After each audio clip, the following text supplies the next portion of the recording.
Pranakasha live stream.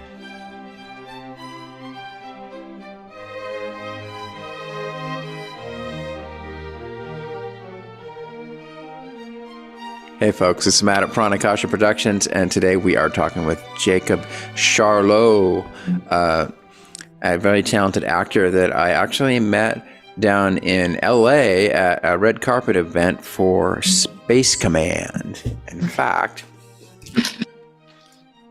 ta-da! I got this poster at the event.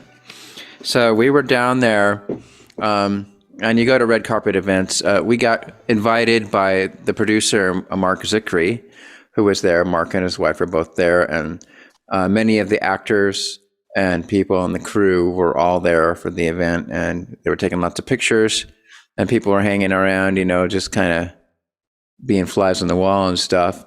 And I happened to see Jacob across the room wearing this really cool jacket. It was like I think it was blue, kind of a felt blue jacket.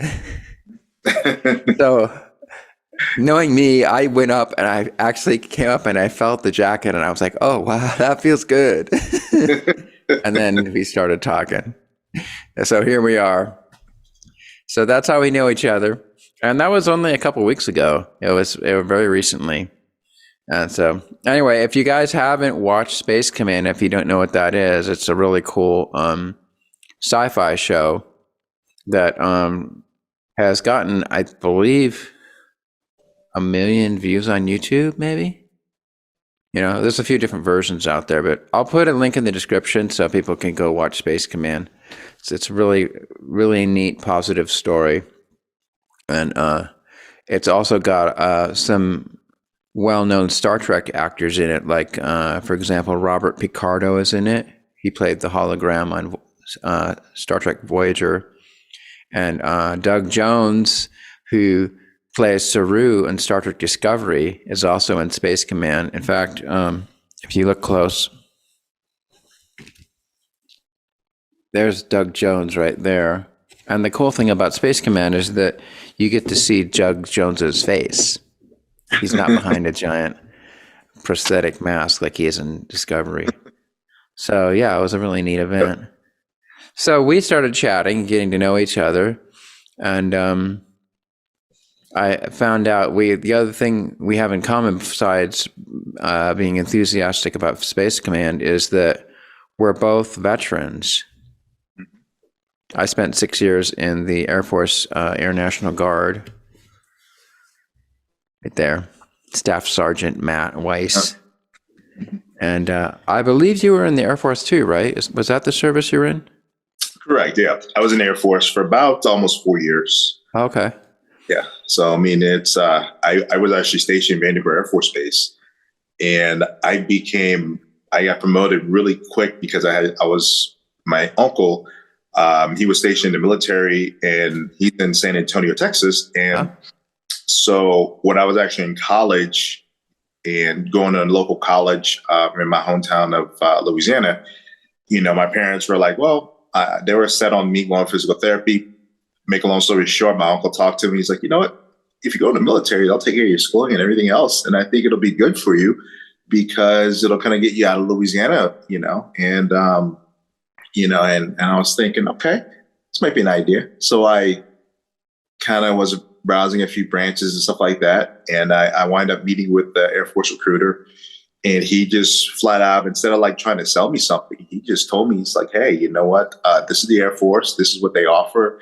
You know, this is all the different opportunities you have in there. And depending on your ASVAB score, you know, you can pretty much do almost anything you want, depending on what their need is at the time. And that was back in 1999. Oh. And by the time 2000 came around, I was like, okay, you know what? They kind of sold me on it. I was like, you know what? Maybe it might be a good idea, because my parents were paying for my, you know, schooling, and I was kind of doing my student loan as well and working another job. And I was like, you know what?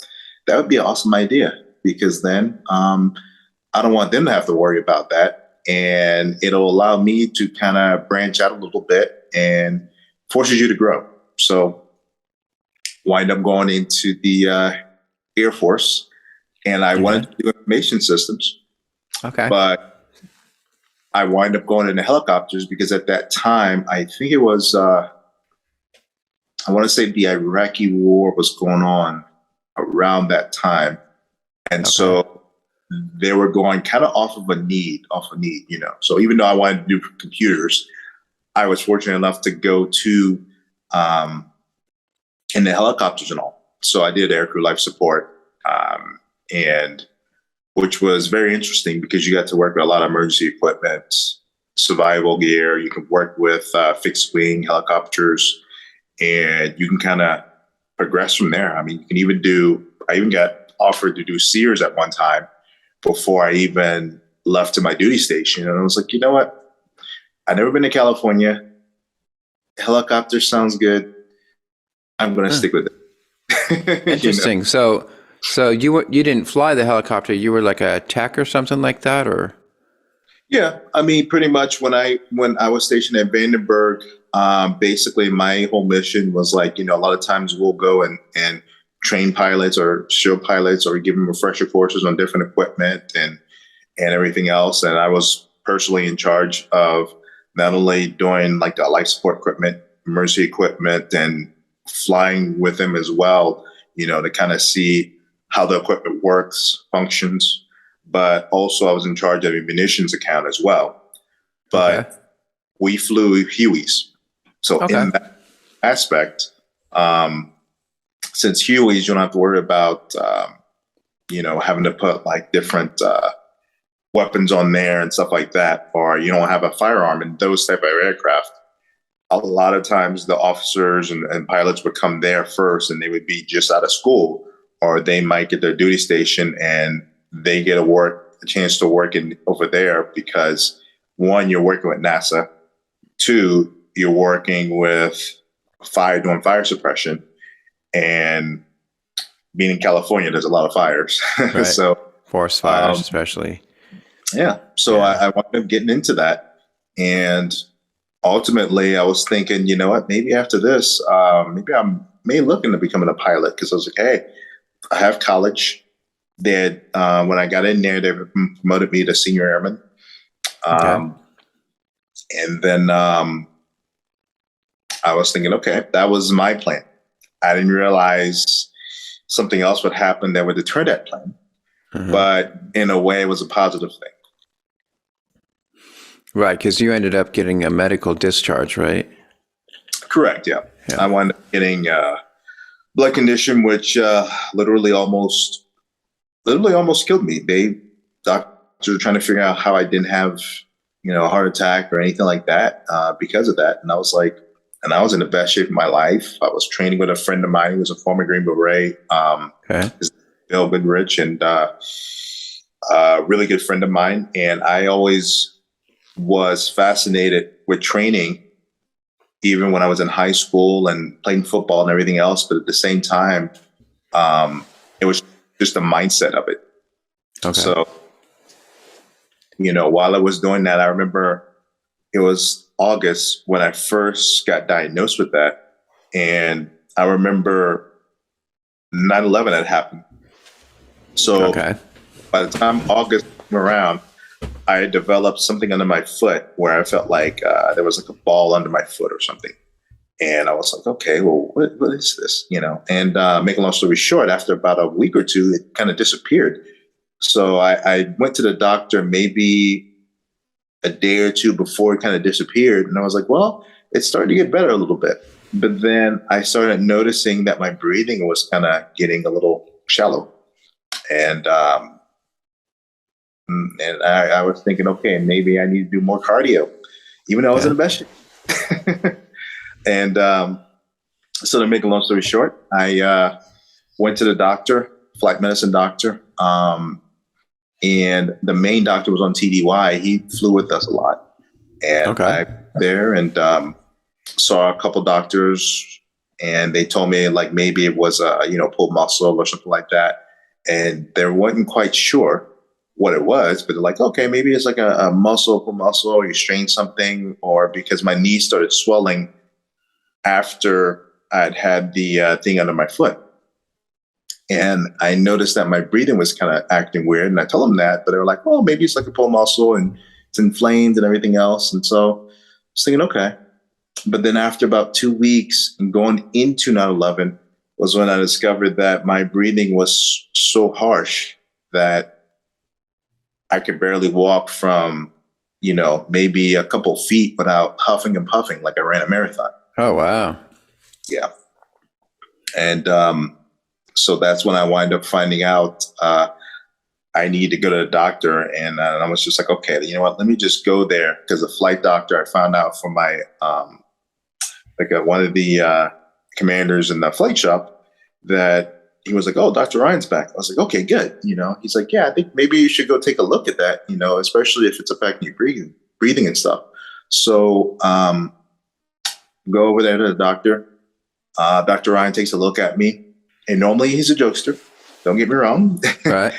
And all of a sudden, I remember, he looked at me, took a look at my chest, the front and the back, took a look at my leg. With the stethoscope. Yep. Didn't even say too much less like, okay, he's like, hey, how you doing? And it just kind of had this kind of concerned look on his face. And lo and behold, at that time, it was like that Thursday. And I remember it was like around October, and the commander, because of 9/11 happened, and we were flying literally 7 days a week, even doing night flights, he gave us like a family day off. So we were looking at a 4-day weekend almost. Okay. And so I was thinking, okay, where do I want to go? Even though I was like this, and I was thinking, where do I want to go? Well, maybe I can go somewhere. Where do I want to visit? So he takes a look at me. He's like, you know what? I'm going to talk to your commander. Tell him that I'm sending you over to get an MRI. And I was thinking, okay, as long as it doesn't involve needles, everything is good. So you obviously haven't done acupuncture. Yeah. Not just yet, not at that time, but and lo and behold, I go there, do MRI, and I'm thinking, okay, no needles, good. And in my mind, I'm still thinking, where do I want to go? Where do I want to go? I'm still taking vacation, 4-day weekend. I'm like, oh, yes. And then all of a sudden, they do this MRI. They take a look at my leg, lower leg. They go up a little bit to my knee. And there was a doctor and a nurse in there. So I don't know if it was a doctor in general, but I think probably with radiology or imaging department. So he takes a look at my leg, goes up there, and just like, he's just like, okay. He's like, we found a small clot there. I was like, okay, cool. I'm thinking, okay, give me medicine. Where's the pharmacy? Everything should be good. He goes up a little bit more, puts the gun down, don't say a word. Nurse, both of them walk out. And I'm sitting there in this room, and it's like almost 15 minutes goes by. And I'm thinking, okay, I guess everything is good. I'm going to wind up walking out there and stuff. So before I'm thinking I'm going to get up and just start walking to see what's going on, nurse comes in with a wheelchair. She's like, where do you think you're going? I was like, oh, well, just tell me what a pharmacy is. If it's a clot, then, maybe I can just go to a pharmacy, get medicine, and it's good. She's like, you're not going anywhere.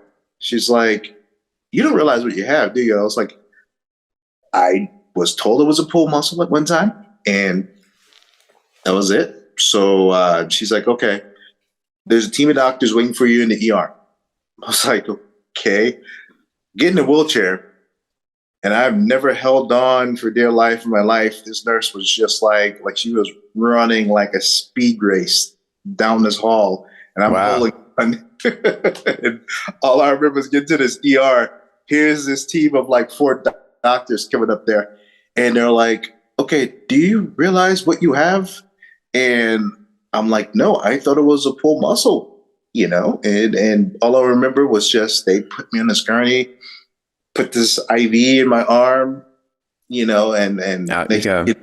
it was just, they were doing all these tests and workup and stuff and did blood. And I was just like, okay, somebody tell me what's going on here. So I remember they said something about CAT scan. And as I was going, they were like, wait a second, you have a call from the commander. And it was the base commander. He also flew with us as well. And he was like, hey, so you're alive? I was like, yeah. It's like, I honestly thought you were dead. I thought he was joking because, again, we were kind of like a small knit unit. Okay. And again, come to find out, he really wasn't joking. And so I remember the doctor was like, okay, hold on one second. Doctor comes up there, feels my stomach, puts something wet in my stomach. And I was just like, okay, why is he putting water on my stomach? In goes a needle. Oh my goodness. That was not fun. That was the first time I've ever had a needle stuck in my stomach. How long was it? Felt like that. It's like, and the medicine whatever was in it burned like a son of a gun. But make a long story short, they did a CAT scan, wind up putting dye in me and stuff. And I wind up staying in the hospital for about a good week. And I remember that night, I was thinking, okay, I guess I'm gonna have to call my parents. And my parents, I love my parents to death, but I know that when I tell them something, my dad's gonna be, I was hoping my dad's gonna pick up the phone because he's a calm one. My mom was just like, if there's something wrong with me, she'll kind of be a little scared. Right. So I was like, okay, can I use the phone real quick? I was like, oh yeah, sure. So they give me a phone and I was like, okay. So I'm in the hospital. Not sure exactly what I have just yet because they're still doing tests. And my mom had picked up the phone. She started freaking out like something was seriously wrong. Oh my goodness. My dad picks up the phone and I was like, okay, you know what? I'm not sure what's wrong. Told them about the shortness of breath and everything else that led to this. And so that was what happened. And I think it was maybe the second day they told me that they had found clots, pretty much everywhere, including my chest. Oh, wow. So they were all over the place? Yep. They were trying to figure exactly how I didn't have a heart attack. And I was like, why? I'm young. I'm fit. They're like, the clots that went in your chest, they missed your heart. Huh. And so they were blocking your lungs and that's why you were short of breath? Yep. Huh. But they were all over. Wow. I never even heard of that before. Neither have I. I was just like, man, I was in good shape. And I'm thinking, okay, this is interesting. But so I remember, everybody came to see me and stuff, including, a pastor and my parents were, they were the doctors were kind of keeping them informed as well as I was because I gave them their information and all. And I was just sitting there and I was just laying there and stuff. And I realized I'm like, man, something just came over me. I was like, you know what, even though I had my plans, I was thinking, okay, this is all what I wanted to do. But then everything changed. Wow. And I was thinking, man, no matter how fit I was, I still got this. And I was trying to figure out why. Huh. How was it that you had all those clots, but none of them ended up in your brain? That's the thing. Nobody really knows. Even a doctor couldn't explain that. Because what they said was that when they did their MRI, it was stuff that came from the bottom of my calf. And apparently that little knot that was under my foot, that was a clot that I didn't know. Okay. And it broke. So it broke and started traveling down the deep vein, wind up getting in my knee. And from there, traveled all the way up and somehow, some way missed my heart and got to my lungs. But as I was, because I was training as much as I was, apparently I must have broke, as well, because I was doing cardio. I was thinking I was, getting ready to do like a bodybuilding show. I guess it was going to be like they said it was going to be like in January or something like that. And my friend Bill had told me about it. But so yeah, that happened. And I was thinking, okay, so what now after that? And they're like, well, you're going to be in quarters for about 2 months, no flying for you, because if you fly, those clots could move and you flying at a certain altitude, it wouldn't be good for you. So no low oxygen areas or anything like that. And so I had to actually have the nurses on base give me the shots in the stomach, because at that time I couldn't give it to myself. I was thinking, sure, if I got into a war or something like that and somebody stabbed me, okay, but I just can't do it myself. So did you ever watch the movie The Martian? I don't think I've seen it, no. It was based on a book by Andy Weir. It's about this astronaut that gets stranded on Mars. Mm-hmm. And like what happens right in the beginning of the movie is he gets impaled by this antenna that goes like right, but somehow he survives. It goes right through his spacesuit and then into his stomach. And then the blood clotted the suit, so it sealed the suit so that he didn't lose all his air. Mm-hmm. But then there's the next scene where he has to go in and he has to pull it out, and then he has to operate on himself to close up the wound. Oh, no. My wife said she couldn't take it when she saw that. So that's reminded me of that. Wow. So the shots they gave you are some kind of blood thinner. Is that what it does, or? Yeah. Mm-hmm. Yeah. So it was a blood thinner, and and so that was I think it's called warfarin. So okay. And it gave me Coumadin and stuff, and so I had to take that every day. So I had to take the Coumadin every day and shots. I think it was once a day. I believe. So I'd go into work 7:30 in the morning, 4:30 afterwards, or even during lunch. The nurse would go into the thing, and it was some of the younger nurses that flew with us and stuff like that, and some of my friends were like, oh, and so one of them, I remember one time the nurse came in there, and she was a senior nurse, and she was like, okay, here. She was training like the new nurse that came in there, and she was like, okay, here. So you're gonna give him a shot in the stomach. And she kind of had this look on her face like, I can't do. She's like looking like, oh my goodness. She's like, you realize you're a nurse, right? You're gonna have to start doing this. and she looked at me. She's like, oh yeah, and for you, she's like, you're gonna have to start giving this for yourself as well eventually. So after about 2 months of that, I wind up having to start giving it myself. Okay. And is there a particular organ that you're aiming for? Just like anywhere, and it's like a clock. So pretty much I can't give it in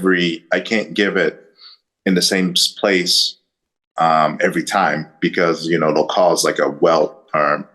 So ultimately, if you do give in the same spot, then I think the whole thing is that I think it has something to do with the medicine just kind of spreading around, so therefore it can kind of travel more efficiently or something like that. I have never knew the full gist of that. But that was once a day in the stomach, along with a Coumadin. And Coumadin's a pill, right? Mm-hmm. Yeah, okay. Yep. And then I remember it was getting close to the December, and I was getting ready to take leave. And I remember Dr. Ryan brought me in there because they kind of kept track of me. And they're like, you know what? You might have to do a medical profile. And I was like, well, what's that? They're like, well, you're going to have to go before board and determine if you can actually stay in there, military or not. I was like, okay, this was a surprise. I wasn't planning on not being in the military. I was planning on doing something else. And then, he told me, he's like, well, unfortunately, he's like, the medical profile, I'm telling you this, is like, they're going to wind up sending you a letter, and they're going to review your case. And in a couple of weeks, they're going to determine if you need to go before a board or not. And sure enough, even though he was trying to say, hey, you know what, I can write a letter for you. But unfortunately, if we needed to deploy you, their main thing is like, okay, will he need a nurse or something like that? Right. They're not that's not going to happen that way. Right. So I remember a lot the very next year, I had to go before a board. I think it was like January came around, and I remember flying in and out of Lackland, having a JAG, talking with the lawyer stuff. And I remember maybe 3 months into that, around March, April timeframe, and I got promoted again, and they're like, well, you're probably going to wind up being, a staff sergeant because you're already, like, airman, it was like, airman second class. And then it's like, you have senior airman, but then now you're senior airman, then you're probably going to wind up being a staff sergeant pretty soon. An E5. Yeah. Yeah. And I'm thinking, okay, this will be good. But I didn't realize that also that by the time September came, they ruled that, well, you won't be able to stay in the military. And I'm thinking, okay, maybe the reserves are like, no. Because so you can't even be in the reserves either, huh? Yeah. You can't, it's like you can't deploy. At the same time, we don't even know what you have. It's not something that's curable. It's something that your body, I don't know if it produced it or what. It's something that caused it all of a sudden. And when I went in the military, I was fine. So there's no real name for it besides just a fancy name for blood clots? Yeah. I mean, they probably called it, yeah. I mean, I would just call it blood clots of anything, and that's it. And so it's like my body has a tendency to produce, blood clots. And apparently they said, okay, it's not really hereditary, but it's something that you have specifically. And they're trying to figure out, okay, why? Because you're only, at the time I was 22 when I got in. And when I got medical discharge, it was about 23, I want to say. Wow. 24. It's 2000, 2002. So yeah, I was 24. Yeah. Yeah. You were that was similar to the time frame when I was there. Like I did my Air Force basic training at Lackland in 1997.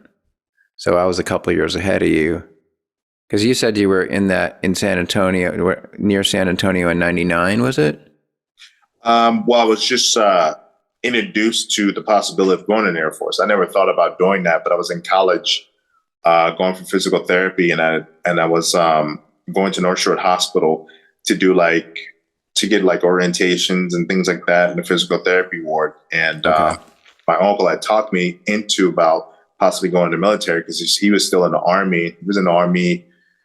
He retired years after I got medical discharge, but I think it was like maybe 10 years into the Army or something like that. Oh, is there an Army base in San Antonio? I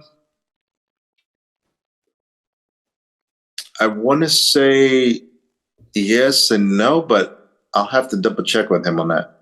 Because I know a lot of times, I remember when we were doing basic and stuff like that, a lot of bases, they'll actually have Army and Air Force there, or sometimes depending on where the base is, they'll have a mixture of different units there. But I remember when I was at Vandenberg, I actually saw Army guys there. Okay. In addition to Air Force. So. Interesting. Wow. Yeah. Wow. So that's so that's how you did your military career, and then got discharged from this somewhat rare, kind of unknown, I guess you'd call it a blood condition. Yeah, that's why I look at it. Okay. Then do you have to have regular MRIs even now to keep on top of it, or? Yeah, I mean, I do have an internal medicine doctor. I have my regular doctor, and and also they kind of check my eyes as well, and also have a urologist. So pretty much it's like a total body. I have like probably 5 to 6 doctors, literally, and just to make sure everything is good. Because honestly, at any time, well, you can actually throw clots, Yeah. But, to make a long story short, I didn't realize how blessed I was that when they're telling me, I was telling them, I tell people this, as far as my testimony is concerned, when I tell people this, they're like, and you have this and you've already had one pulmonary embolism? I'm like, yeah, by the way, I've also had 2. They're like, what? I'm like, yeah, I had 2. The second one was in 2018. And, okay, so a pulmonary embolism is, what is that, like a heart attack or? Pulmonary embolism is basically what I had the first time. It's basically when a clot travels and it goes past the heart and it lodges right in your chest. So the embolism basically is like a blood clot in the chest, like going to the pulmonary vein. And you can feel it. You can feel it, yeah. Did they have to go in there like and put in a stint or something, or to get rid of it, or what did they do? Just try to do it just with medicine? Yeah, that's all they can do. Because I mean, honestly, if they thought about doing a filter, and the thing is though, is that if they do a filter, my primary doctor was like, well, if they do a filter, then that could actually make things worse because clots could possibly form around it. Because it's kind of irritating the area. Yeah. So I remember when I had that second pulmonary embolism in my chest, I was in the hospital for almost a good 2 weeks. And at one time I remember they were kind of saying, okay, you know what? If we have to put a filter, then you can't eat anything. So I had to wait before I could eat anything, drink anything. They were just going back and forth. And, they decided, well, let's not do the filter. Let's just go with the medicine, the warfarin. Okay. And go from that. So basically that's what brought the clots down,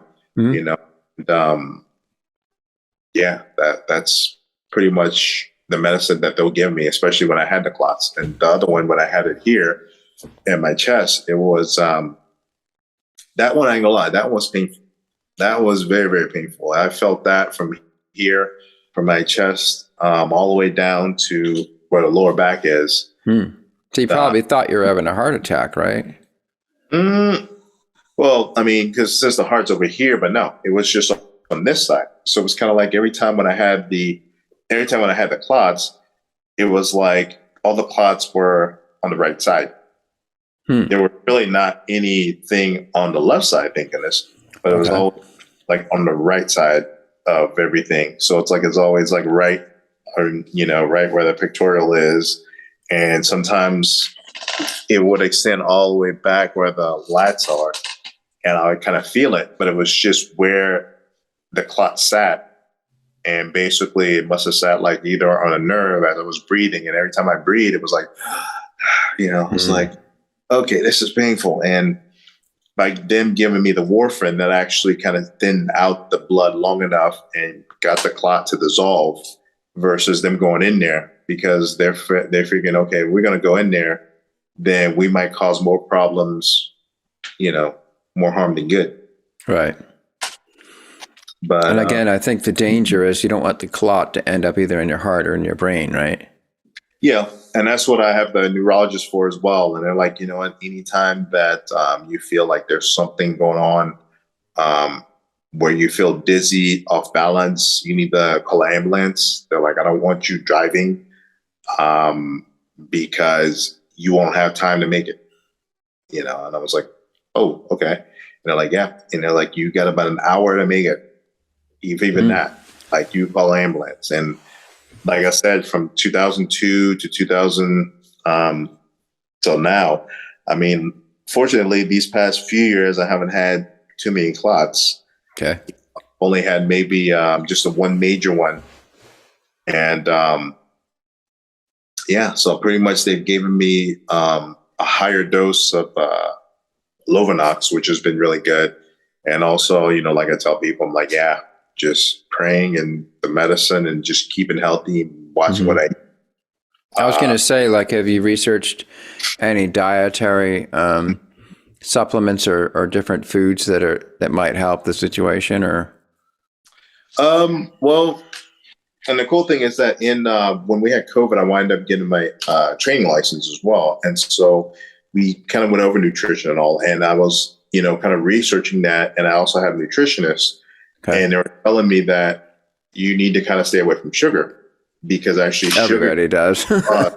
Yeah. Like, sugar can actually cause clots, and I was like, wow, I never knew that, and I don't eat as much sugar, but she's like, yeah, just kind of stay away from that, because one, it's not good for you to eat too much of it, but at the same time, salt can do it as well. And you can have low salt, sure, no problem. And I never really had high blood pressure because my metabolism, I mean, honestly, I have a very, very high metabolism. But at the same time, they're like, well, you still want to eat they have me on the similar to the Mediterranean diet. Okay. And so where it's like you eat Olive like oil and olive oil, sour cream, like Michelstache, stuff like that. Pretty much what they do. I think it's over in Greece. I want to say there's a small Italy, and but it's good. I love it. And a lot of foods that I want to eat, sure I can eat it, but I just kind of substitute it. So when I cook something, I very rarely use salt. I'll use Michelstache. Use stuff that's that has very little salt in it. right? But honestly, I don't take any supplements or anything like that, because even when I started training, I'm like, you know what? My mindset has always been like, I've always had the idea of like, okay, you know what? If your mind can do it, can see it and think, and I believe you can do it without all this other external stuff. And that's the way it's always been. So I think even that has kind of helped with my clots as well, because that goes into psychological aspect of things too. Okay, so we might as well go there then. So, so you're talking about a kind of power of positive thinking, or a power of prayer, and just how to just kind of visualize what you want to happen, and just through that focus, that's going to manifest it. Well, not necessarily. I mean, to be honest with you, I'm not really manifesting it, but I think it's just one of those things. Like I look at the power of prayer as it's like, being, I grew up Catholic, and I became Christian over here as well. So I consider myself Catholic Christian, but the main thing is just the Bible. That's the biggest thing. So it's about having a relationship with God, and it took me a while to see that, especially sitting in a hospital bed and realizing that no amount of money, training, or whatever it is, I still have what I have. And somehow, some way, my life was spared, because I should.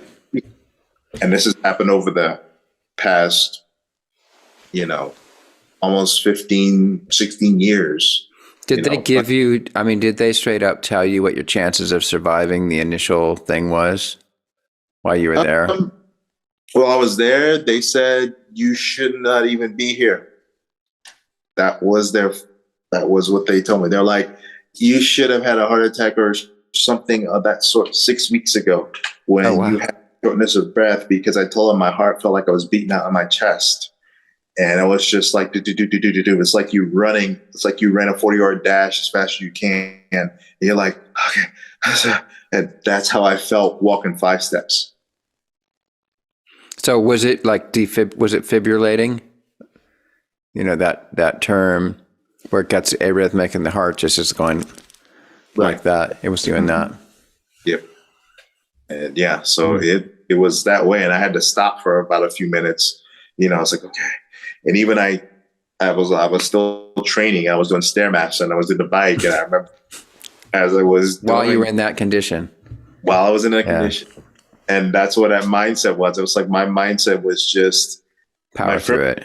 In Beret, and I was like, you know what? I started training with him, and I wound up developing that same mindset where it was just like we had the most fun training, but it was just my mindset was similar to that way. So after a while, my body was like, okay, cool, let's do this. And so I started doing this, but then as the condition got worse and worse, I went from doing 30 minutes, 20 minutes, 10 minutes, 5 minutes, 1 minute. And that was over the course of 2 weeks. I was just like, okay, something's wrong. I can't even do a minute on the bike, and I could do 30 seconds of it. And I was telling him, and he didn't even know what was wrong. But I was just like, okay, I need to go to the doctor because something is still wrong. I'm not right. Something is more than pulled muscles happening. Yeah, I've heard stories of people that had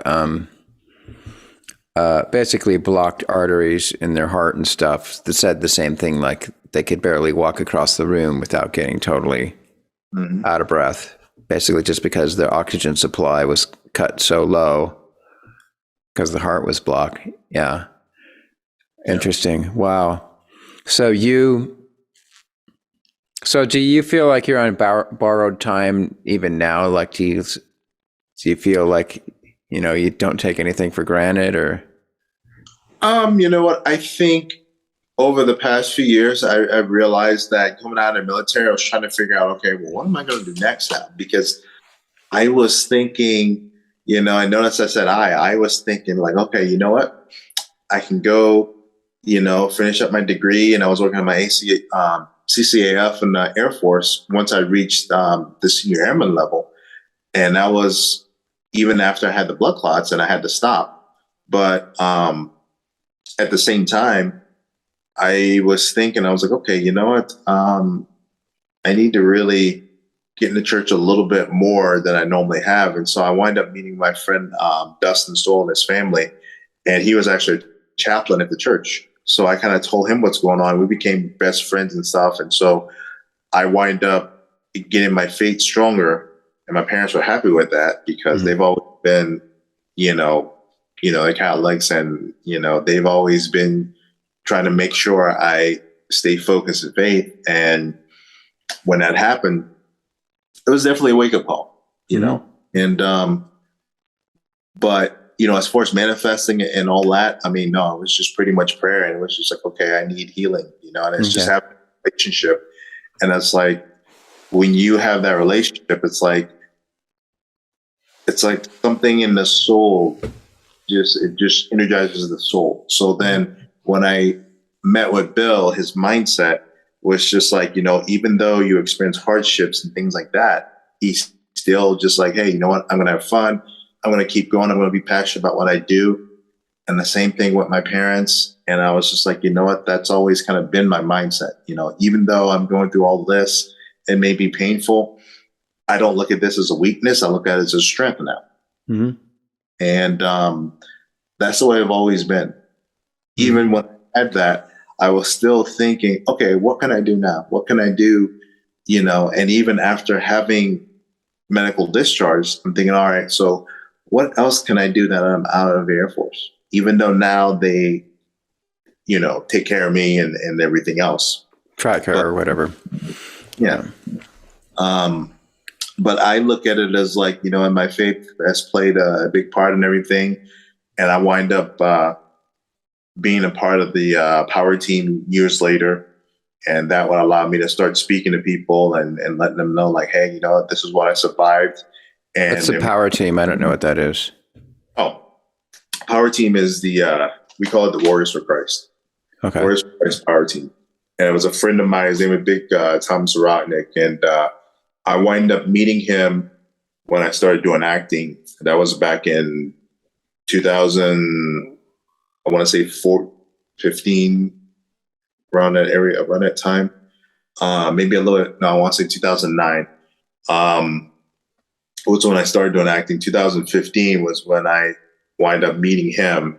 And that was when I officially made that move to LA. Okay. And so I met him at the CBS studios, and they were talking about, faith and, and they do feats of strength, break bricks and things like that. But every single thing they did was a way to let people know that, hey, there is a breakthrough. There is a way. You experience all this stuff here, but when you look on the flip side, there is a blessing from that. Even though you're going through trials, you're going through tribulations, you always have another day. There's always a new day ahead. There's always something that you can weather the storm a little bit longer, then you'll see the blessing ahead. So that's when I wind up meeting him, and it was my sensei who taught me Krav Maga.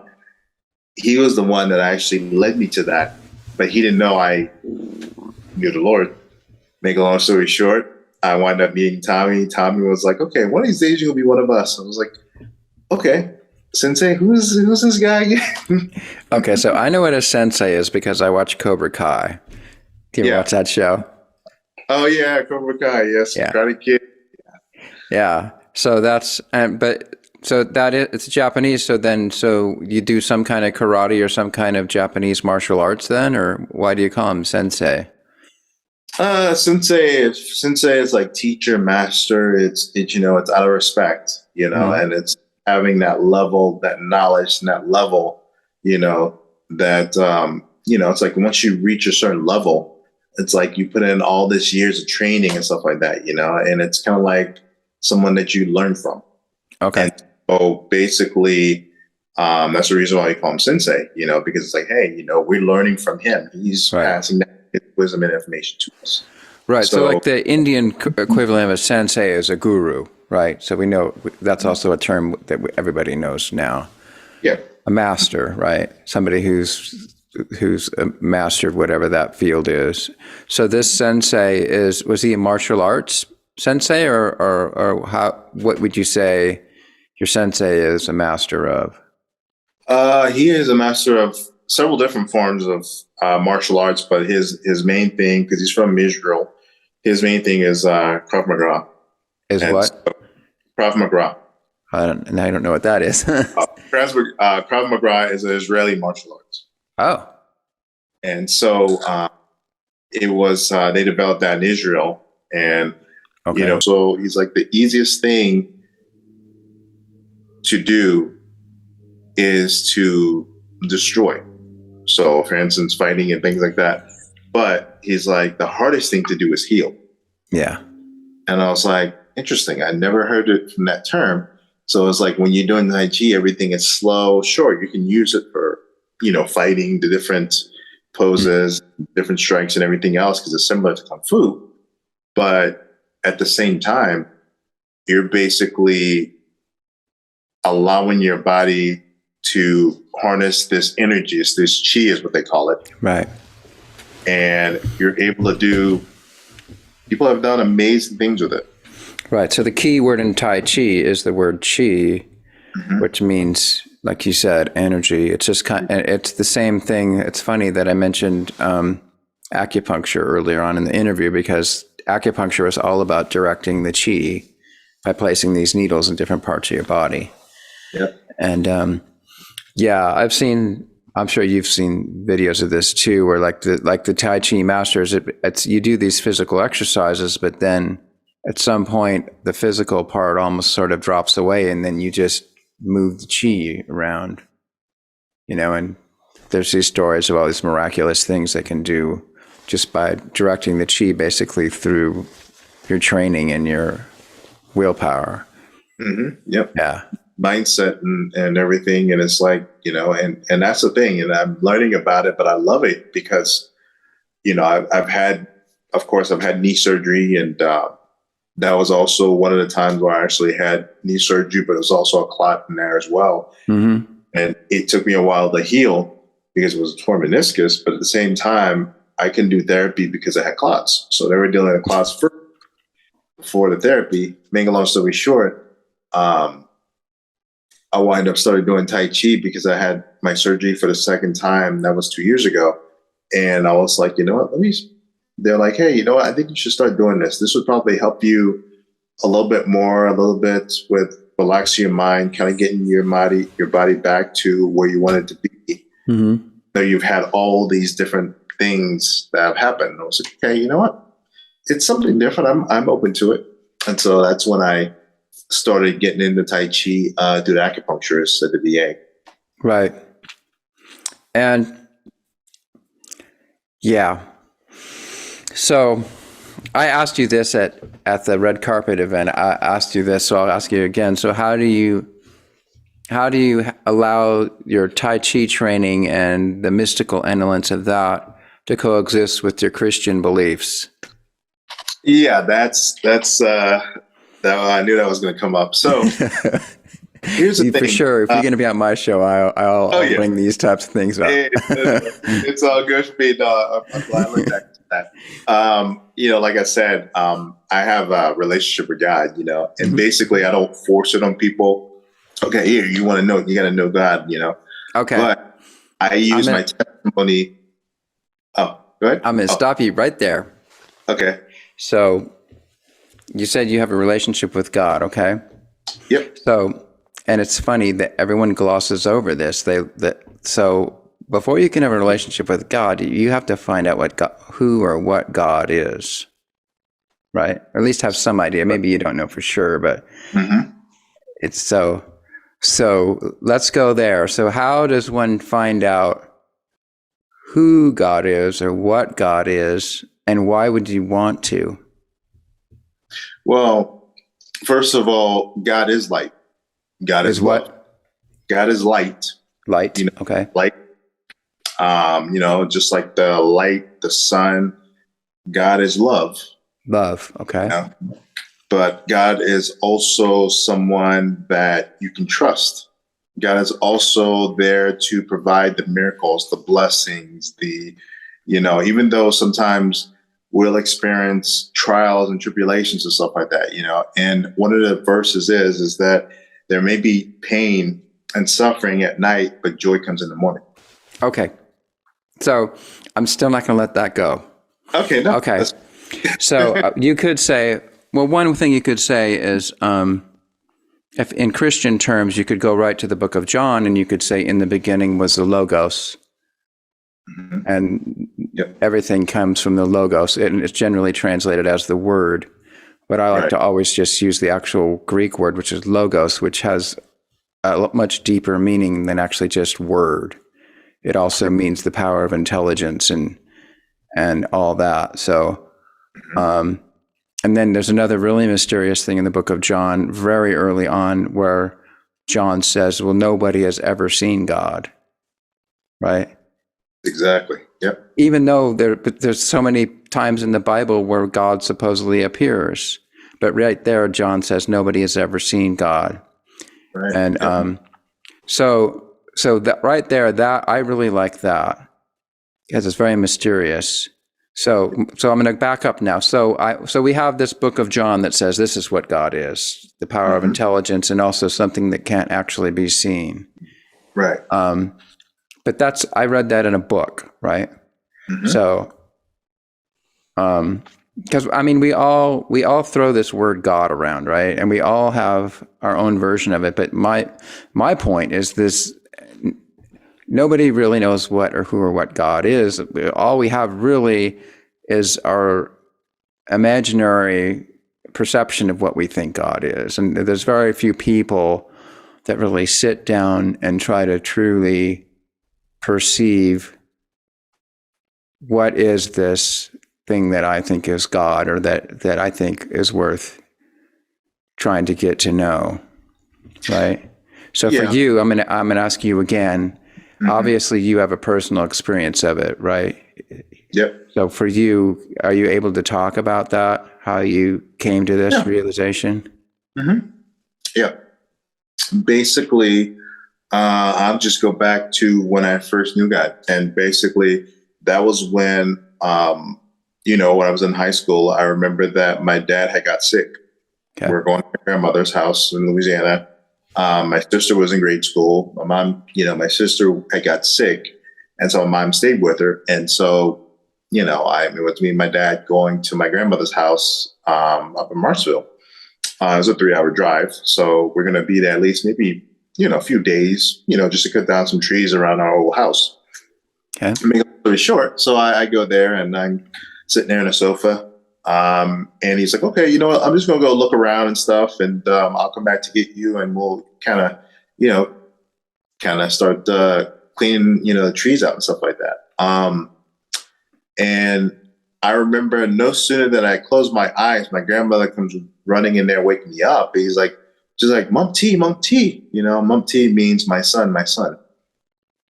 And she's like, something's wrong with your dad, and that's her son, and so and I was just like, what's going on? And then I go into the kitchen and I saw him crawling on the floor. And I'm just like, what's really going on? I never see my dad. My dad's 6'2". He's played football. So the nicest person, but I'm like, wow, it was just kind of shocking to see him just crawling on the floor. And he's like, okay, I'm all right. And he tried to get up, but he kept collapsing. So the, third time, as he was getting up on the counter, I wound up, catching him. And my grandmother's like, okay, you know what, here, let's bring him to the bathroom. And my grandmother, she's part Indian as well. So they have a lot of remedies that they've used. Native American? Mm-hmm. Yep. Okay. Yeah. Yeah. And so there's a lot of different remedies that, that she used and everything. And so we brought him in there And she's like, okay, here, put the tub full of water. So we had the tub full of like almost cold water, not too cold, but to keep him out. So we had him in the tub, and then it was kind of like he started coming through, a little bit. And he's like, okay, here, bring me my medicine, and we brought his, his blood pressure medicine. Okay. But at the same time, I was thinking, okay, well, we can't leave him like this, and I was still kind of in shock and all. And so she's like, okay, I'm going to call your aunt and your uncle. And they were right across the pasture. So no sooner they came running, and maybe it took like less than 10 minutes for them to get there. And my dad's like, yeah, just bring me a cup of water, and he was still saying, I'm fine, but even though he just kept passing out. So, yeah. And at that time, I grabbed a cup of water, and I was just like, started crying. I felt so helpless because I was like, I didn't know what to do. And you were like 15, right? Or something like that? Yeah. I mean, I was just getting ready to go. I was just getting ready to go, like almost in the high school. So I think I was probably like maybe in my freshman year of high school, I want to say. And so I was like, man, I didn't even know what to do. I'd never experienced that before, And so I brought him a cup of water and everything. And I remember my aunt was like, okay, you want us to call 911? I was like, yeah, because we got to do something, And so ambulance will wind up coming. Took them less than, 15 minutes at the most. And I remember that we got to the hospital and they rushed him in there. And then we didn't hear anything back till almost about 10 minutes. And the doctor came up there. I was like, well, he's in intensive care right now because one, he wound up having he wound up passing out again. And this time, I guess it was like a mini heart attack or something. Okay. I was going to say, he's probably having either a heart attack or a stroke. Yeah. And I'm not sure what any of that was, but all I knew was that he just kept passing out, and so the doctor was like, well, we already had to resuscitate him at least about 3 times already. And I was like, oh my goodness, and then my grandma was like, okay, we need to call your mom. So I wound up having to call my mom, and my mom started freaking out on the phone. And then I remember it was about 7:00, and we had got there early in the morning. So it was about we got there at least about 12:00. And then I remember staying in the hospital. It was just hours just flew by. So it was about almost at least between 5 and 8 o'clock because the sun was kind of going down a bit and losing track of time. My grandmother was like, okay, we need to call your mom. So I went and called my mom, told her what had happened. She started freaking out. She's like, okay, I'm coming right down. So, she drove pretty much nonstop 3 hours till she got there. So she got there around, I want to say 10 o'clock. And at that time, the doctor came in there and they were like, okay, we got to transfer him to the heart doctor in Rapides General. And that's in the place we call Alec, but it's really Alexandria. So they had to airlift him to the hospital. In the helicopter? Mm-hmm. So you already had helicopters in your life then? Yeah. And I didn't even know that would actually be something that I was going to be affiliated with later on. And I remember it was like, oh, the helicopter is going to be here at least in about 10, 15 minutes. And no sooner, maybe about at least 10 minutes, my mom arrived. And then also my other aunt and uncle, they would come in as well. And I was like, okay, I need to walk outside. And I was just thinking about this and something was like, okay, Lord, I was just saying this. I was like, okay, Lord, I know my parents wanted me to know you and they'd wake me up for Sunday school and everything else. And I was just kind of complaining, but I was like, okay, Lord, if you let my dad live, if you let him live, I promise you, I will go to church every Sunday.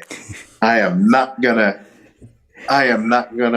complain or anything like that, And I was just saying all this to him. And I was like, Lord, please just help me, And I remember just saying this, and my uncle started walking out, and then my mom had just drove up, and right after that, the helicopter had just touched down. So we had to go back to my grandmother's house. My mom drove all the way to, with my aunt. They drove all the way to the hospital and they met my dad there and stuff. And so the very next day they did tests on my dad. They found it was actually like a clot, like near his heart. Same thing that you have.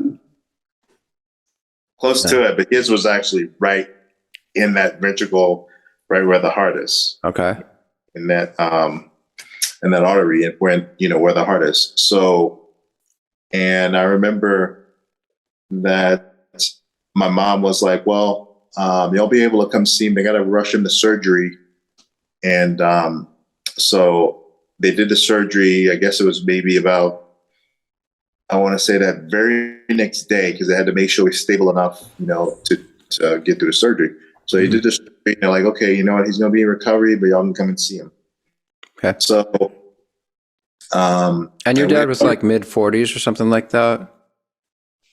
Yeah. I'm mid-40s, like around mid-40s. I want to say that. Yeah. Okay. And I remember just, going there and stuff. And my mom was like, well, there's this nice nurse that has been just coming around and stuff and just really been good helping us out. And, just kind of seeing if we needed anything, along with all the doctors and stuff. And I remember that, when all were sitting down there, me, my grandmother, my aunt, and, and my dad was, in recovery and everything. So he was still kind of groggy a little bit, but he had all these tubes and everywhere. And the nurse that came there and just, she was in there. And I remember she had like the most beautiful hair, like golden hair. And I remember just sitting there, and that's what I remember from that. But they remember much more. And I was just like, and so she's just sitting there like, hey, y'all need anything? And, checking the tubes, checking everything. And she's like, you know what? He's going to be all right. He's going to be fine. And then she just, we didn't see her no more after that. And then the very next day, I guess it was a few hours later, he would wind up waking up. And then, he started to make a recovery. And I know that the doctor was like, well, if he's going to go back, we have to make some changes. But at the same time, in this, you're going to have to keep the air on in the car, just to be sure, because it can't get hot, it can't get overheated or anything like that. So cutting down trees and all that, somebody might have to do it. Yeah, you're not going to be able to do that. So we were getting ready to go. I mean, he stayed there for at least about another week. But then in the meantime, my mom was keeping us updated. So then we went to get him and everything. And my mom's like, you know what? I wanted to get a nurse. She went to get a gift for this nurse. And they went looking for the nurse. She was like, okay, well, where's this nurse at? And she, was describing what she looks like, everything to different nurses. Everybody was like, we don't know who you're talking about. We don't know who you're talking about. Who is it that you're talking about? And so she went to the nurse's station, and I guess one of the nurses overheard her. She's like, can you come here for a second? And she was like, yeah. Please describe this nurse. She's like, okay, well, she's about a certain height, had this really, really beautiful, golden hair and everything. And just really the nicest person on the man. She's like, I know that nurse. She's like, but that can't be. She's like, there's no way.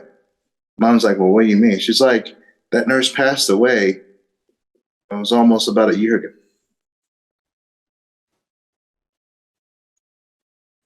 My grandmother, to that day, I mean, she passed away and everything else. Every time she heard that story and, we tell that story, she started crying. And even for me, and I was just like, man, my soul, it still brings chills to me. And, I tell people that, and people may believe it or not or whatever it is, but I'm like, when you see something like that and you kind of get the feeling like there's something more, there's nothing you can say. It's just, yeah, in the soul. And then I realized, like, okay, there's a lot more to life than just living. And the sad part about it is that, and I experienced similar things when I was in there. But the thing is, though, it's like it wasn't that serious. Well, it was serious, but not as serious as that, where I had the clot, in the arteries of the chest. Mine was in the, in the, where the lungs are. But right. Still, it just made me realize it's like, you know what? At the end of the day, it's like a miracle happened in both of those things. Yeah. You see that firsthand, and the doctors are even like, I don't even know how this is possible. Did you know something is, Yeah. Yeah. So there's some beyond. Yeah. So, and then what I see is that then you made that leap. I mean, something that convinced you that there's something it took in the spiritual realm. And then I see how you made the leap from that, and then you kind of embraced Catholicism or Christianity as your language to describe that. Right. I mean, I looked at it this, I'm like, well, in Catholicism, I grew up Catholic, but at the same time being Christian, I look at it as this much. It's like when I started really, reading the Bible and everything else, it just made me realize, like, you know what, the Bible's the Bible, regardless if you're Catholic, regardless if you're Christian. The main thing is that relationship with Christ, because at the end of the day, it's like, do you believe? Right. The biggest thing. And sure, there's different Bible translations and this and that, but at the end of the day, when it's our time, then basically it's like, it won't matter translation, Christian, Catholic. It's like, okay, did you believe? Did you do what, and that's the main thing, and sometimes the sad part about it is like, some people don't see that until something serious happens and they realize, like, okay, I should have did this in life, I should have did that in life. And some people get those chances, some people, and hence the fact of the power of prayer. And for me, I had to learn that early on. And thinking this, that, I mean, the sad part about it, that happened with my dad, never me, but at the same time, it took that to kind of get my mindset back to where it really needed to be. And even now, I mean, sure, we're not perfect or anything like that. I'm not saying all that, but it's just the idea of that, having that relationship, it helps, even though we're going through trials, tribulations, and everything. Right. Okay. So I'm going to play the devil's advocate. Sure. I'm going to play this. I'm going to be Satan. Right. And in the truest sense of the word, in the Hebrew sense of the word, where Satan, the word Satan actually just means, an accuser or a deceiver. Yeah, it's not necessarily deceiver too. It's also actually we have the word the devil's advocate, as somebody who's just going to poke the bear or whatever. Sure. I'm going to play that role. So, sure. So do you ever regret having that experience? Like, did you have to give up anything to develop this relationship? Is there any downside to it?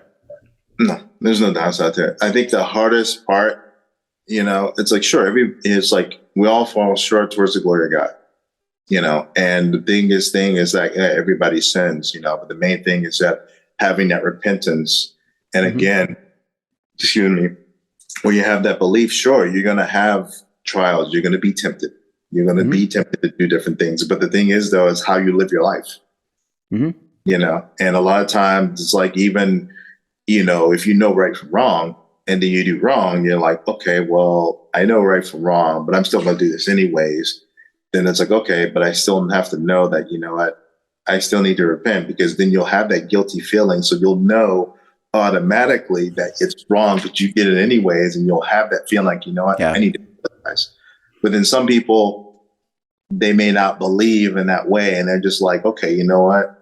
Forget this person, and they won't apologize. And sometimes it may be months later, 18 years later, whatever it may be, and, at the end of the day, I don't regret any of it.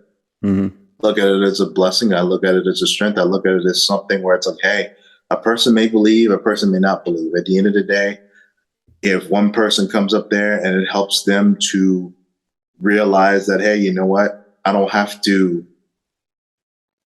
end my life because of this. I don't have to be depressed because of this. I don't have to look at this disease I have because of this.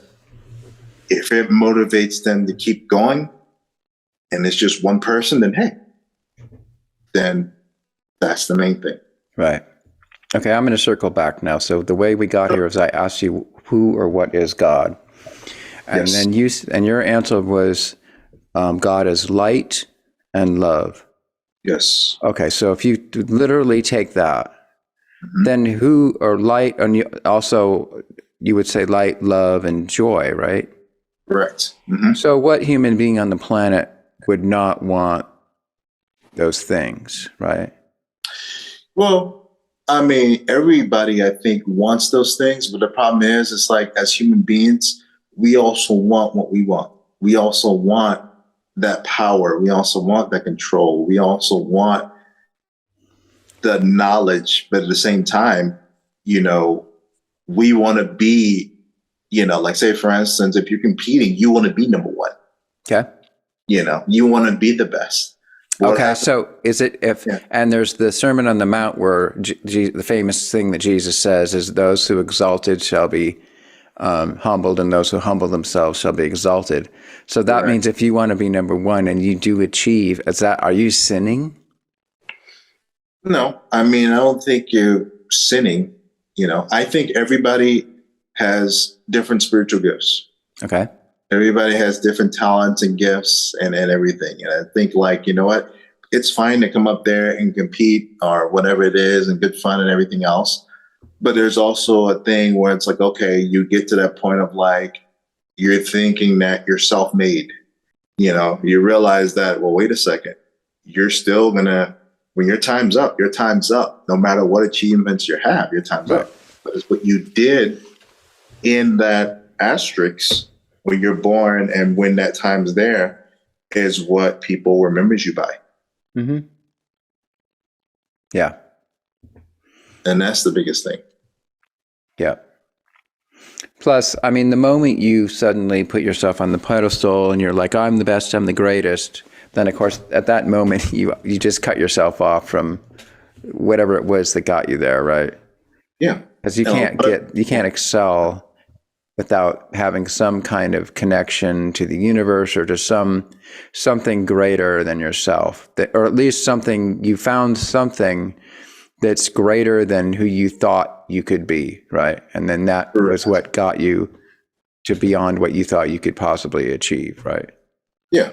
And I think, you know, and I think that's the biggest message of them all. And that's why I say, you know, everybody falls short to the glory of God, because it's like, hey, I played football. I do Tai Chi. I do all these things. Mm-hmm. But at the same time, I always make sure to acknowledge what got me there. I always make sure to acknowledge of like, okay, here's all the people that got me here because I didn't do it on my own. Right. I didn't do all this on my own. And I realized that when I close my eyes at night, I'm thankful for waking up because sure, we can say, oh, I woke up at this time. But some people can't say that they woke up.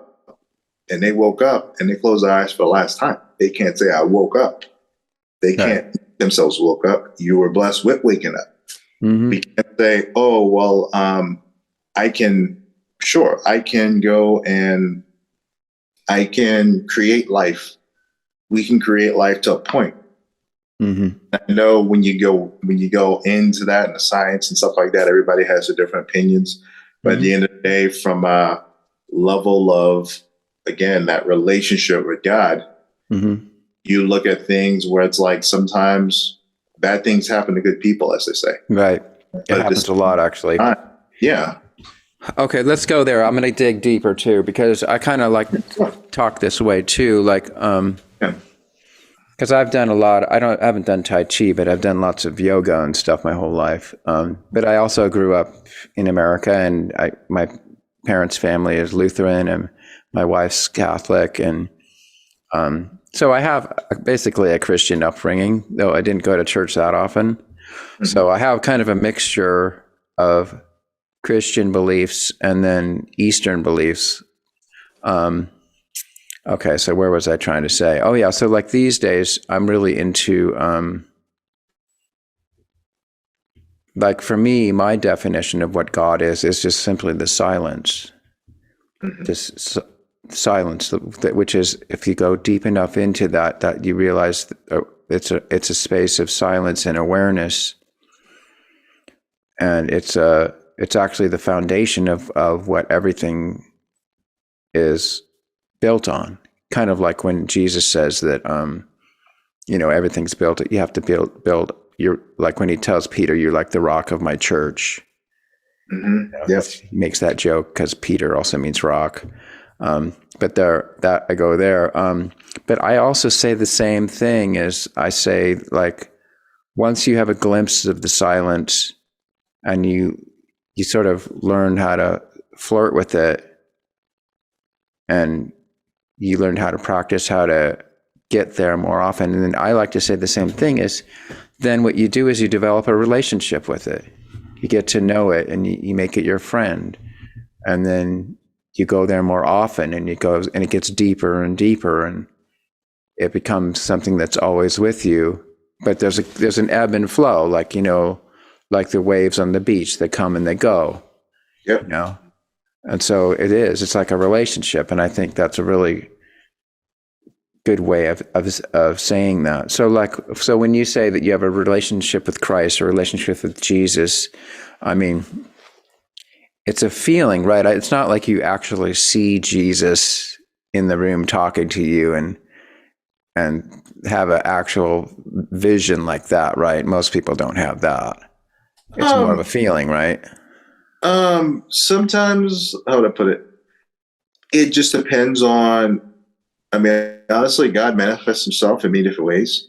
And like, for instance, what happened with my dad and everything, that was a full blown, looks like to us as a person, but then again, it's like or then you realize like, oh shoot, it's a messenger. It's something. Well, I mean, you could call it whatever you want. I mean, you could say that was a ghost. It was a good, maybe it wasn't, she was an angel, she was a ghost, or she was simply a hallucination that your mind created. There's lots of ways you could explain it.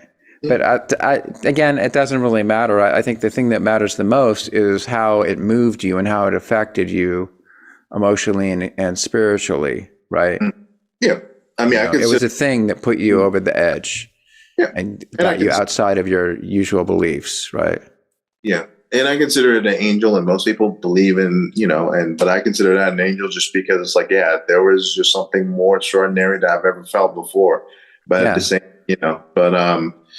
so, when I look at that, especially with the different, beliefs and systems and everything else and all, having a personal relationship with God, it's like, sure, I say a relationship with God, it's like, hey, I'm talking to you as, as I would do. It's like, okay, Lord, here, I need help with this. Lord, can you please provide, this, or can you please show me how to overcome that, and that's all it is. It's like pretty much, right. And so you're still giving, you're sort of creating an imaginary friend in a sense, so that you can talk to this being.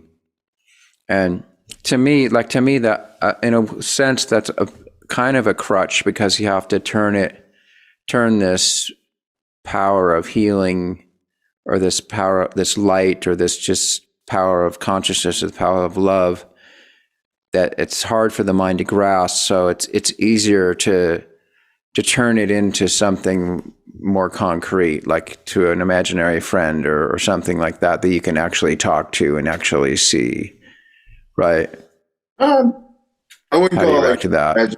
I mean, I wouldn't call it like an imaginary friend or anything like that. I call it thing like a force that we haven't yet to see is what it's just like, for instance, we breathe oxygen, we breathe carbon dioxide, but we can see it per se. We can see the wind per se, but it's there.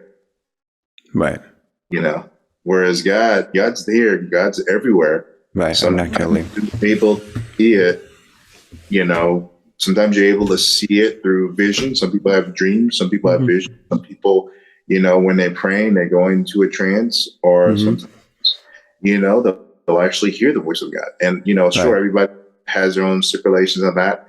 But for me, it's like, it's that feeling in the soul. It's that feeling of reading a passage in the Bible. And it's like, you're just like, wow, I experienced it. Inspires you. Yeah.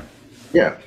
And that's the way I look at it. So it's like, it's not an imaginary thing. Sure. Most people are like, oh, it's imaginary. But then when people are on their final hours, then they're kind of seeing like, well, wait a second, what am I actually seeing? Yeah. And most people don't necessarily get that chance. Most people have near-death experiences. And when you start looking into a lot of these cases where people, see different things, and there's thousands of people that see the exact same thing, you're kind of like, well, wait a second, they're all seeing the exact same thing, the exact same force in a different way. Right. Then, something is there. Something's going on. Yeah. Right. But of course, I mean, people that are atheists or just purely scientific that want to reject any kind of spirituality that's just an illusion that's created by what happens when your mind is shutting down, and the visual cortex of your brain makes it look like you're going through a tunnel, and all these things can all be explained biologically, and that's all it is. It's just the brain dying. But then, of course, people that have the actual experience go, well, no, it was way more than that, no matter what you say. Yeah. So, and like I said, there is a film I remember we watched. I gotta remember what the name of it is, but it was a film where it's like they had all the best scientists in the world, and their object was to create life. Like literally take something from nothing and create life. Nobody knows how to do that. They couldn't do it. We don't even know what life. Well, okay, so here's we can go even deeper. Like my,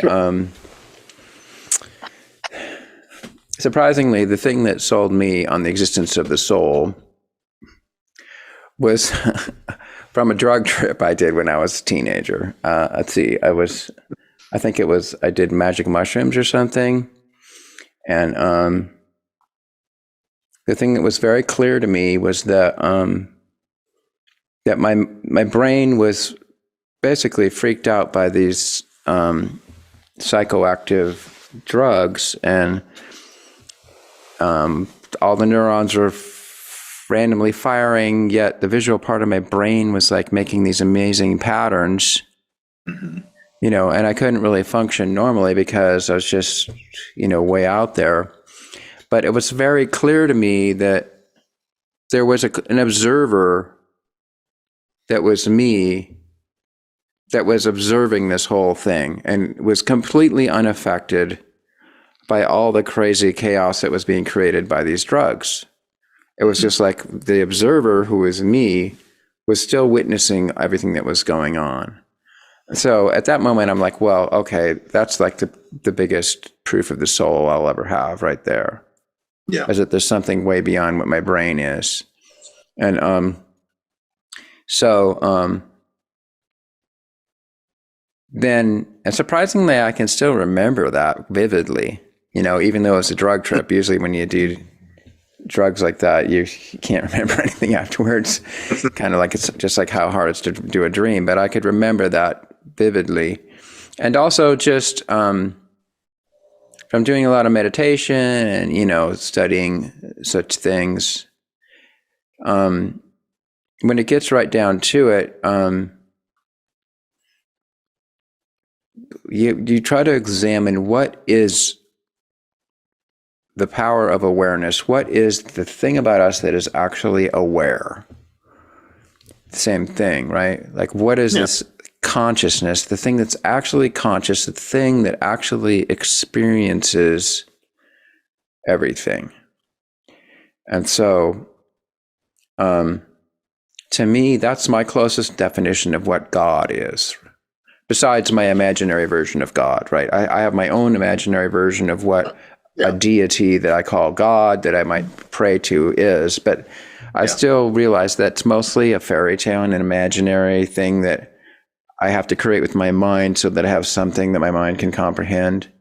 But if I tear that all away, take everything away, try to clear out all my thoughts and everything I've been taught and just go right back to the basics of nothingness, what remains still is whatever it is that experiences this nothingness is still there, right?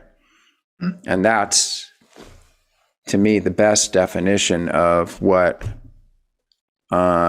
you could call God in its unmanifest form. Like when you take away all the forms that this power of awareness creates, if you take away all of creation, what's left is still this sense of awareness that's aware and also has a sense of being at peace and also has a sense of great well-being, and is the source of light, like you said, and is the source of love and the source of healing. All these things come from this nothingness. I even say, but it's not even really nothingness, it's really infinity, but the human mind can't perceive infinity, so it just registers as nothingness to the human mind because that's the only way it can perceive it. It's kind of like the power of zero in mathematics. Like if you take a zero and turn it divide by zero, suddenly you have infinity. Right. Kind of similar type of thing. Anyway, so from my point of view, that's, to me, the closest thing to truth. And then what I say, I mean, from my experience and how I build my philosophy, is that I will say that all the world's religions, the ones that are have a foundation, are all built upon that. So they all have to have love for this sort of source of love and light, and then they also have to have love for fellow human beings in it. Yeah. And of course, Christianity has that. I mean, I can tell you the exact Bible verse where Jesus says that exact same thing. You know which one it is. What's the greatest commandment? Yep. Faith, hope, and love, but the greatest of... Yep. Right. Okay, that's Paul. But what Jesus says is, he says the greatest commandment is, the number one commandment is to love God with all your heart, all your mind, and all your soul, all your heart, all your soul, and all your mind. And then the second greatest commandment is to love your neighbor as yourself. And then he goes on to say that these are the greatest of the two commandments, and that all the prophets and all the saints and everything else hang upon these two. Yep. So there you go. That is correct. Yeah. So that's basically that. Everybody cherry picks the Bible, right? So that's my favorite cherry there. I always go to that verse. That's good because everybody, has their own way. Like I said, God manifests himself to everybody. So it's like, even when we do, like the words for Christ and we're, preaching a message and stuff like that, a lot of people, sometimes I don't even remember exactly what I said to someone, but they're coming up there and they're like, oh my goodness, this was like such a great message. I needed to hear that because I've been going through some stuff and this kind of like opened my eyes to something different. And everybody has a different story. And so everybody has, it's like the Lord just manifests himself in many different ways. And a lot of times that's how people come to know Jesus, and they're curious about it. So we just refer to God as him, just as a tradition, right? It's not really, we're talking about God as consciousness in this space of love and light. It's not like, it's a human being that's got, male body parts or female body parts, right? Yeah. God is irrelevant, right? Yeah. God is a deity. Because like I said, nobody's never seen the face of God, Right. Of course, as messengers are seeing angels and this and that. And so, we may have it from a sense of, okay, male, female. And then sometimes you just may have a messenger where it's like, you're not sure exactly what it is, You just Right. know that it came from somewheres that our mind can comprehend. Mm-hmm. And you just feel it and you realize like, wow, this is awesome. And that's all you know. Right. Okay. Mm-hmm. Yeah. And then, of course, in the Catholic tradition, there is the worship of Mary, and so they have the female, luckily in Catholicism has a female aspect. We don't call Mary God, but we call her Mother of God. And so, and then there's a lot of worship there that you actually, unfortunately, you don't have in Protestantism, right? Mm-hmm. So I think each, I mean, everybody calls it religion, I think each, place or each church, depending on where you go, they have their own version of the Bible. And some people, like a friend of mine was saying, he was like, some people believe in the whole Bible. Some people believe in the Old Testament. Some people believe in the New Testament. Some people don't believe in Revelation or, and everybody has their own thing, but I just tell people, I'm like, okay, you know what? Everybody has their own beliefs, but at the end of the day, we're going to find out the exact truth. And whether we like it or not, we won't have a say in it. We just need that spirit. Right. And it's just like, do you believe or do you not? And yeah. you just and I think too, I mean, and I think really what it is it's just, are you going to be open? Like, you could put it in another way. Is your heart going to be open or closed? Exactly. And I think that's the biggest thing. And I think, it's honestly the world nowadays. I think, way back then, our mindset was more open to a lot of different things because we didn't have all this technology we had now. Mm-hmm. And I mean, and nowadays it's like our minds are kind of like closed-minded because a little bit, even though we invent many different things and all this other stuff, but our minds are kind of a little bit closed-minded to things that we don't understand because it's like something we don't understand, that technically we start to fear it. We may not say it, but it's like, oh my, I don't understand this. So therefore we got to put it as like way over here because it's over our heads. Well, you have two choices. Either you can be afraid of it and push it away, or you can embrace it and try to understand what it is. Exactly. Right? Yep. And that's the thing. And so that's why a lot of times the world is just divided on so many different issues because some people embrace it. Some people like, okay, we fear it. And then people are trying to get people to agree on different things. But at the end of the day, we got to come together, as human beings in general. Mm-hmm. And that I think is the hardest part, and from, like my sensei was saying in Tai Chi, it's like, hey, it's easy to destroy. It's easy to go and say this person, that person, this person, but it's harder to heal and say, okay, let's come together as one. Everybody's like, oh, well, no, we want to fight. It's like, well, we all happen to live on the same planet. Exactly. And especially we're supposed to do, we're looking at space exploration and things like that. I'm like, oh, that's awesome. But we're going to have to wind up coming together somehow to be able to do that. Yeah. Yeah. So that's the way. Okay. Wow. Well, we talked about a lot of stuff, not what we were expecting to, but so back to Space Command. Yeah. So I was before we wrap it up. So what's your involvement in Space Command? How did you end up at that red carpet? I got involved in Space Command. Basically, it was off of a picture I posted on Facebook. It was through a friend of mine. Her name was Elvie, and this was like years ago. And she's like, "Oh, because I was, I want to say I just got done doing a film. It was by a friend of mine named Ross Johnson. It was Anger Management Harlem Shuffle." And it was, like in Hollywood, how you have the Wolverine, the Hulk, and all these different characters. Yeah. So we all got together and made like a film. And I wound up playing the Hulk. Oh, cool. So it's funny. It's a really funny, movie.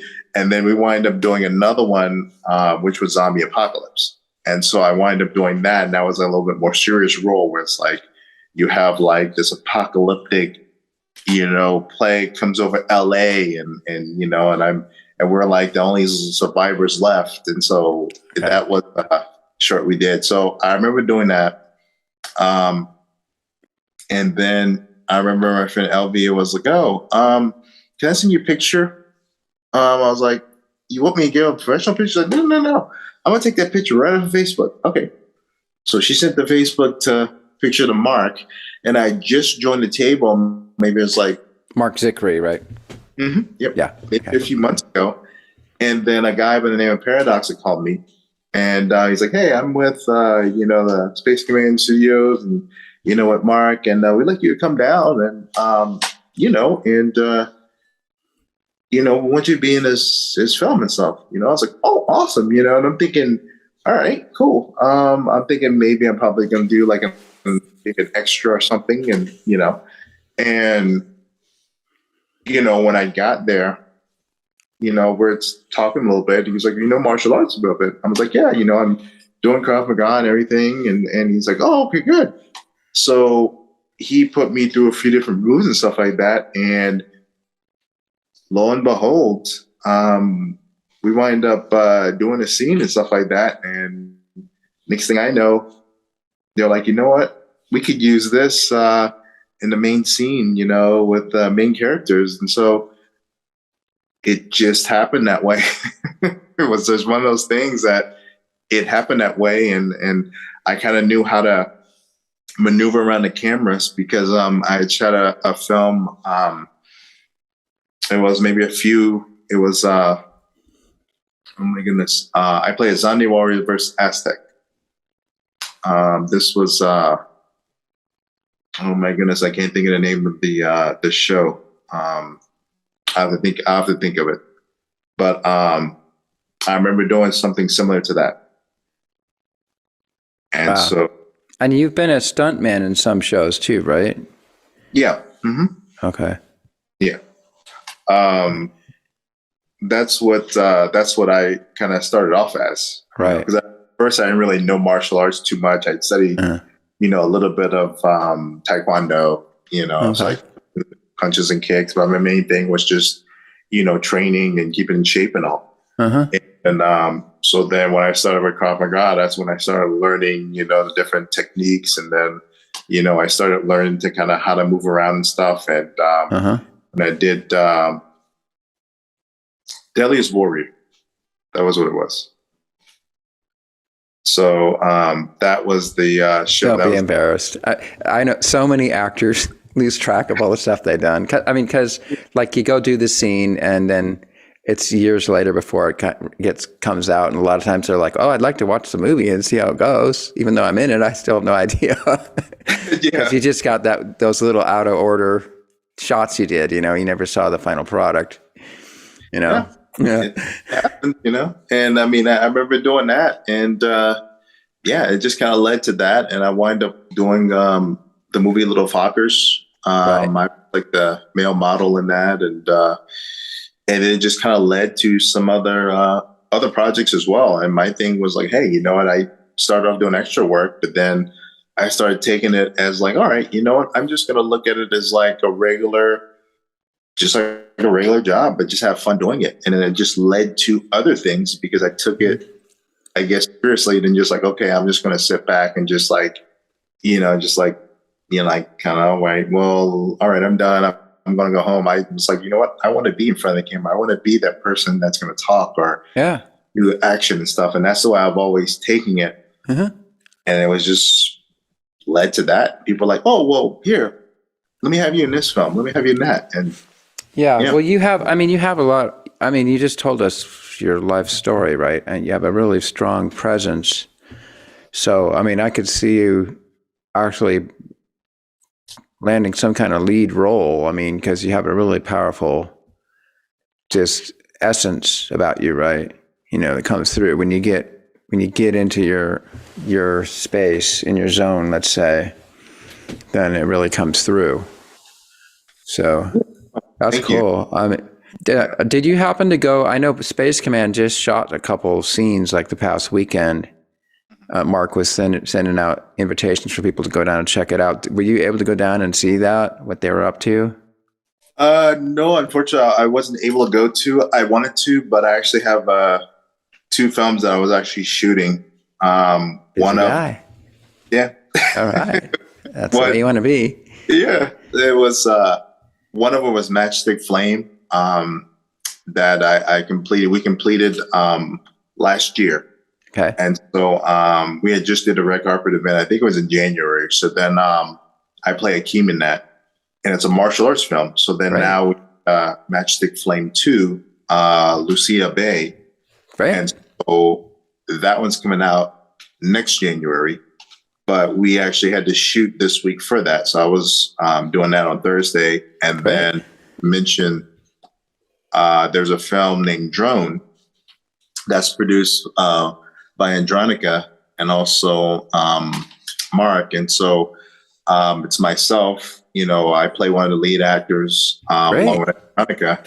So they'll actually get to see me speak. And there's also basically it's like a band of military misfits who have the knowledge of like of dirty laundry per se. Like basically we're kind of dispatched to the field and we're thinking that, okay, we're doing a testing, we're testing out some military equipment. Come to find out, we become the targets of a secret operation. And we'll just kind of leave it at that. Okay. Did Mark write the script for that? No. This was a friend of mine, Andronica. So Okay. she actually wrote the script. This was her and Mark, and I think, but this was a different Mark. This is Mark Gershowitz, I believe. Okay, not Mark Zickery. Yeah. Another Mark. No. Okay. So then they, wind up doing that film. And so that was going to come out hopefully by the end of this year. And that's going to be another one where I'm actually going to be speaking 100%. And there's other actors as well that are in the film that, I mean, it was really fun. It was intense to say the least. Okay. But at the end of the day, that was the biggest thing. So I had to do some ADR work for that. And that was just yesterday. Okay, I know what ADR is, but I forgot what it stands for. Something dialogue. I thought it was audio digital recording. Yeah, okay. Like, yeah, because we're standing in front of them. It's like you have to, it's like, say, for instance, if you shoot a scene and sometimes you might be shooting in a windy place, whatever it is, and it's like, okay, you can't hear anything, but you have to redo it, and they're able to adjust it a little bit. You try the best you can to sync with your lips. You watch yourself, and then you say the lines again in the studio. They do all the syncing, and they do all the syncing. You just give them different variations of it, So it's, I gotta say, it's harder to do that than it is going on set and just saying, hey, because at least on set, you remember you're into that zone, you're around the people, you're into that character. Whereas like in that studio, you're kind of like, okay, you have to get it, you're into it, but you have to get the same inflection. That's a different thing. Yeah, it's way different, but it's fun. I think to me, it seems to be this very similar to when you have to do something that's all green screens. You don't have any sets, and you have to just imagine everything you're interacting with. Yep. Yeah. And I think it's just, so then after a while, after doing that, I was like, wow, I did it. And I was like, it was fun, but you learn a lot from that. And I was like, okay, good, but when I think about it, I start thinking about like Tai Chi, and stuff like that, because a lot of times you're doing a different thing. You're kind of have to use your mind to visualize, like an earth or something like that. If you're doing you're doing like a certain type of breathing or stance or pose, and so a lot of times doing martial arts and things like that allows you to get in the character a little bit more because you're able to focus more. You're able to let the imagination go a little bit more. I mean, I find that is what works for me. Right. And also, having a background in forensics as well, because, being in the military, and I've worked with people, that have been through very bad situations. Right. And so you deal with psychology and stuff like that in that. So right. You can call it up. Yeah. Yeah. It's all fun. Yeah, that's pretty much how I do it too, is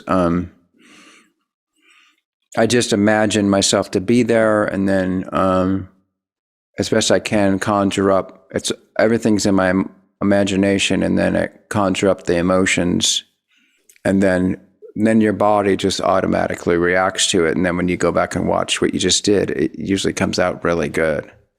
Yeah. Rather than trying to just force it, Yeah.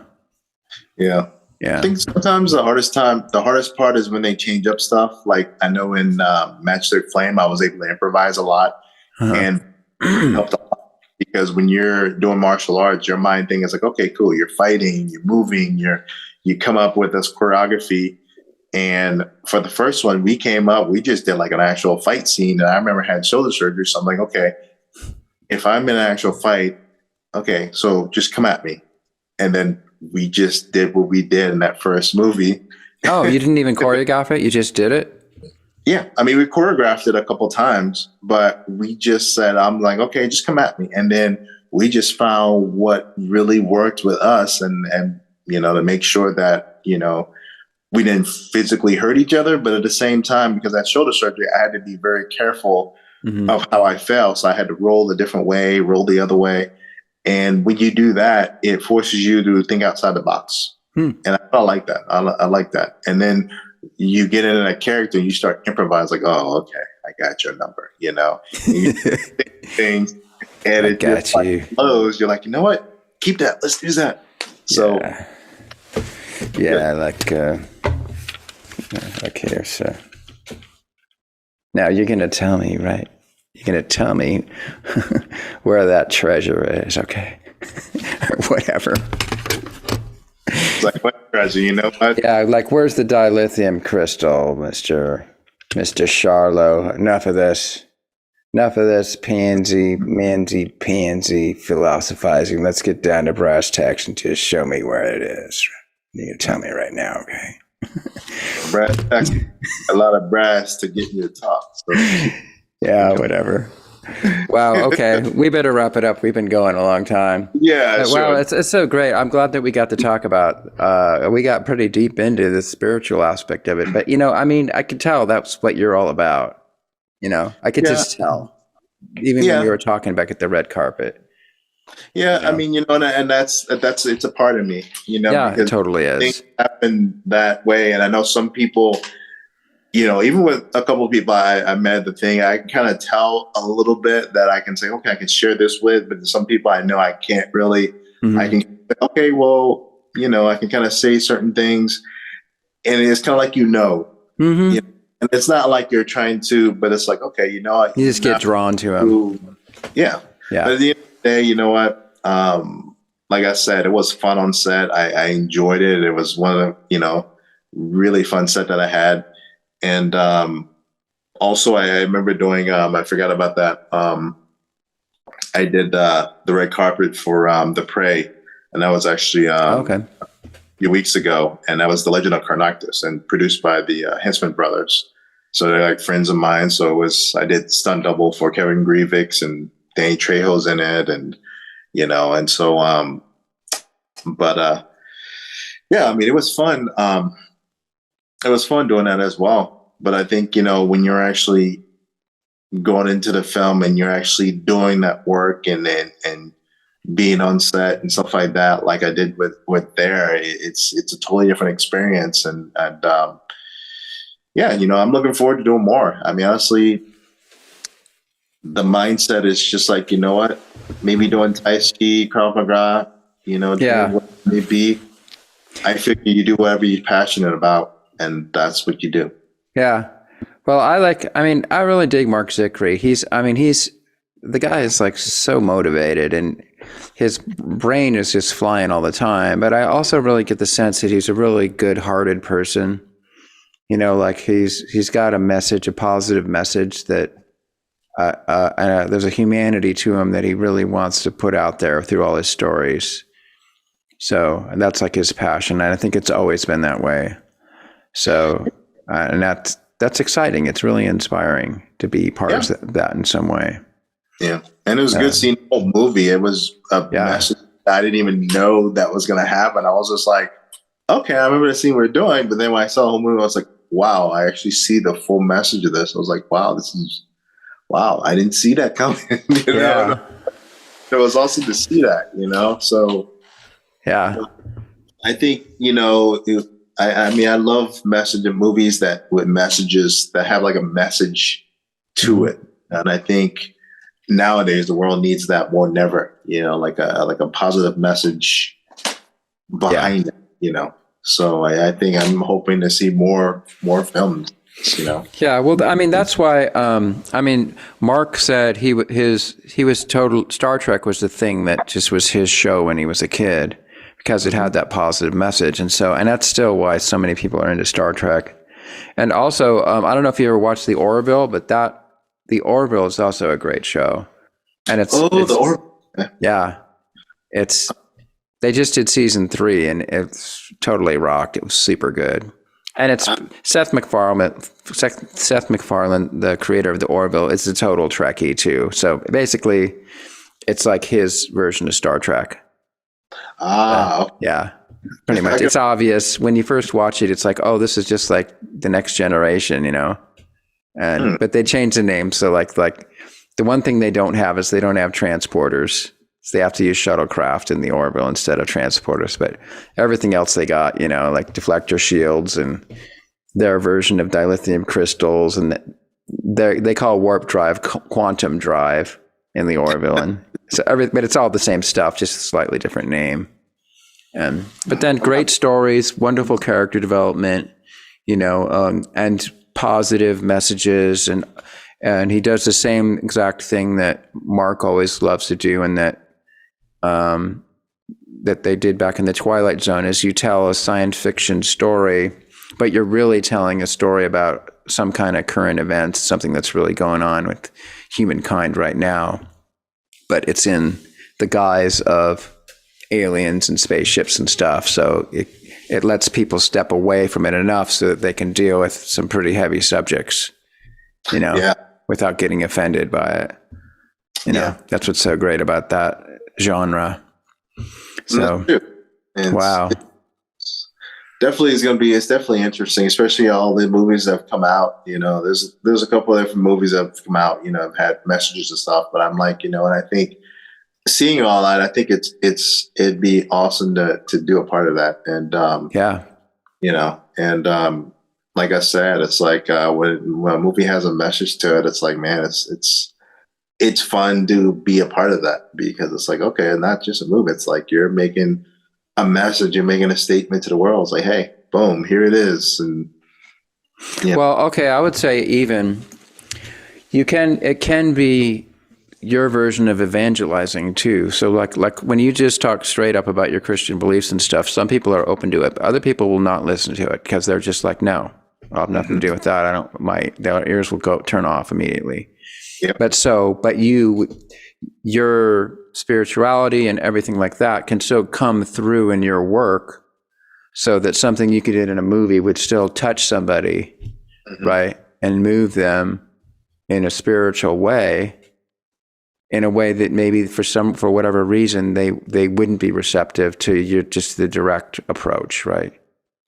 Right. Yeah. And I mean, even I was talking to a friend of mine, Antoinette, and I think also, because I remember I brought Antoinette and her friend Chastity there, and they loved it. They loved the message and everything. And I was also talking to my friend Claire, and I mean, she loves to help people and things like that as well. And there's a few other people that are involved in the Wars for Christ, and the thing is, though, it's that when I tell people, I'm like, well, they're like, well, do people pay you? I'm like, no, it's not about that. It's about coming up there and just inspiring people. And sometimes that's what people need. And you go into places where a college, and I've been Cal State Fullerton, And I remember we just did feats of strength and stuff, and we're yelling or whatever it is and say, hey, how's everybody doing? Some people stop to listen, other people just continue to walk by. Mm-hmm. But at the same time, when you watch those people that are looking and you catch their attention, and it's like you doing something like, say, for instance, you might be on a steel bar or something, and it's like, okay. And I'm thinking, okay, fine. Everybody's like, oh, we're just showing, they're just showing like their muscles building steel bar or whatever it is. And I'm thinking, okay. But then I start speaking about like, okay, you know what? So how many of y'all, of course, in college are going through all these papers? How many people are tired? How many people have like, oh my goodness, my finances, or, they just want college to be done. But then again, it's like, how many people need that boost, that breakthrough? How many people need that breakthrough for the exam? And how many people think about giving up when they're like, oh, maybe I should quit tomorrow for college? But here's your thing. It's like, all right, so sure, you may have all these different things going on. But then again, it's like, if I bend this bar a certain way and I turn it around, then it's not twisting and turning. It's pretty much like a line. It may look like a fish. It may look like something where it's like, wow, well, it didn't look like that before. It's like, yeah, meaning that all the stuff that you're going through can be used to inspire somebody else. Mm-hmm. Meaning that you didn't quit. So therefore, somebody might be looking at you and say, hey, you know what? He didn't quit. She didn't quit. You know what? I'm not going to quit. And then therefore, you make it to that finish line. And then you're like, wow, we did it. And just think, I almost gave up when I was that close to the finish line, And so when I look at a film, it's like, hey, sure, I did a film. And I'm like, hey, I look at it as fun. But at the same time, I like to tell people, like, hey, you know what? I started from doing extra work. I didn't know anything about films. I watched it. I thought it was fun. And then I just took at it. I'm like, you know what? Here, I just want to make the best of the time that I do it. And that's what I do. So if I can just go and just make the best of what I do and be passionate about what I do, then let that show how I am versus like, okay, here is all the stuff that I have. Right. Passion flow. That's the way I look at it. That's great. Okay. That's on that note, let us end. Yes. We went at length, but it was great. It was so good to talk to you. I'm so glad that you were able to speak so freely about all these things, right? Yeah. It was amazing. It was an amazing conversation. Yeah. I mean, there's other stuff we could have talked about, whatever it is, but these were some of the things that I was like, they just kind of let it. And I'm like, hey, we'll talk about what really matters to you. Yeah. Yeah. Mm-hmm. And to me, I mean, this is all really important stuff. Yeah. Wow. Okay. Well, I'm planning to go down to LA again, for some more Space Command stuff. So I'll let you know when I'm coming down, and hopefully maybe we can go out to coffee or end up on set or something like that. And of course we can always do more interviews, Yeah. No, possible. Yeah. I'm definitely down for either or. Cause like I said, I live actually, in Banning. So I don't live in LA anymore. So when I came down to the red carpet thing, I traveled about an hour and a half to get there. It's fine. I mean, it's worth every minute of it. So yeah, it was great. Well, I flew in from Seattle just that day.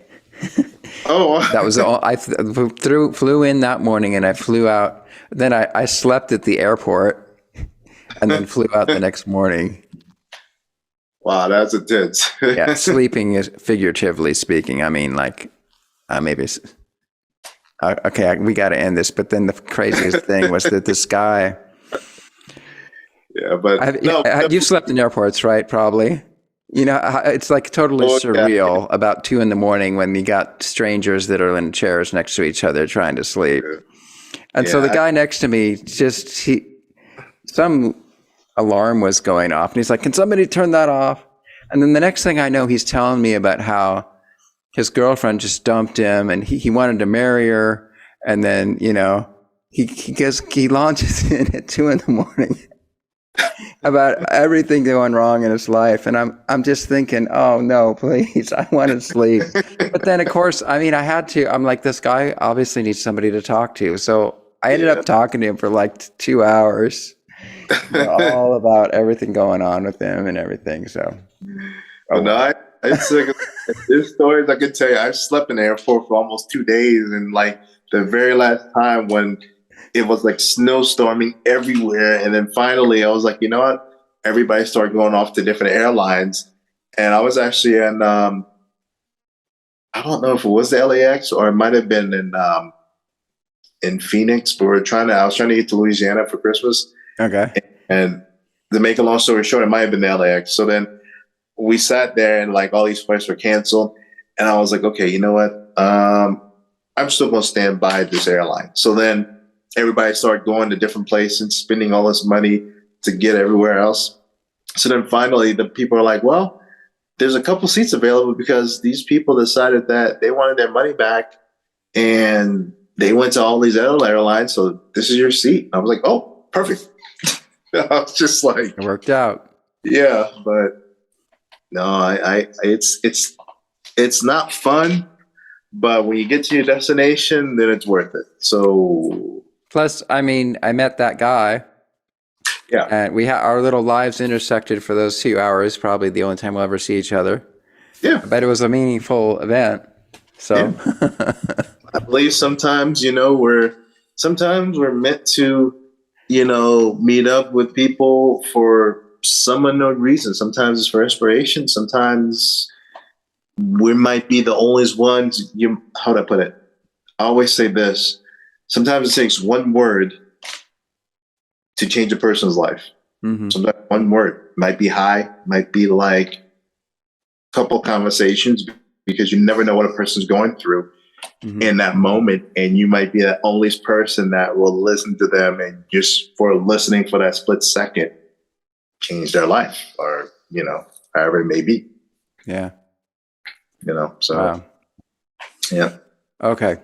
Let's wrap it up. Yep. Okay. Jacob, it's been so good talking to you. No, you too, man. So do you, now, are you a Star Trek guy? Do you ever watch Star Trek? I did. Actually, my dad's the biggest Star Trek fan. So when I talk about Space Command, he was just, oh my goodness. So I've watched the different episodes from Space Command. Star Trek, I've watched, I think it was the latest episodes with Jean-Luc Picard, and then I remember William Shatner a little bit. Okay, and Spock, right? Yep, and Spock, yes. Okay, But then, so you could do the Vulcan salute then. Do you know how to do this? oh yeah, like with this here, yeah. There we go. And the long process. Now let that thumb come down so its like head. that. There we go. There we go. Good. And I don't know if you know this, but actually Leonard Nimoy, this is actually a Jewish blessing that the Jewish priests would do. They would do it like this. Mm-hmm. And then he changed it to this so you could see it better. But that's how he learned it. Interesting. Wow. Yeah. I never knew that. So live long and prosper, my friend. You too. Till we meet again. Yeah, for sure.